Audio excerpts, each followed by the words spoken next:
So, leaked internal documents from Google have fully exposed the camera configurations for the upcoming Pixel 10 series. As reported by Android Authority, the Pixel 10 Pro and 10 Pro XL will retain the exact same camera hardware found on their predecessors.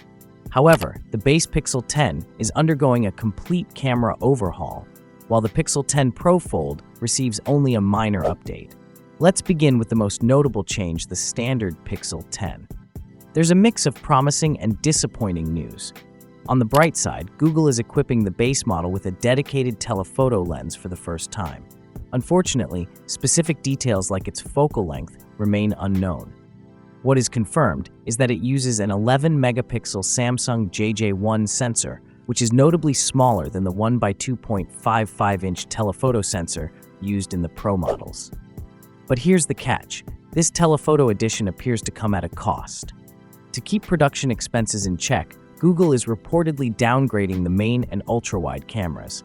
The 1x1.31-inch Samsung GNV sensor used in the Pixel 9 is being replaced with a smaller 1x1.95-inch Samsung GN8 sensor.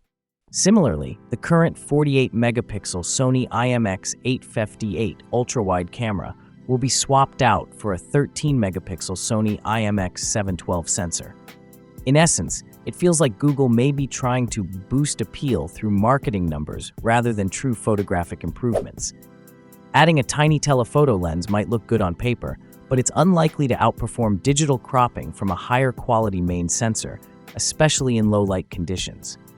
Turning to the Pixel 10 Pro Fold, it will see a change in the main sensor, transitioning from the 64-megapixel Sony IMX787 to the 50-megapixel Samsung GN8, the same one used in the Pixel 9a. Strangely, this could also be seen as a step back, considering the GN8 has a slightly smaller sensor size.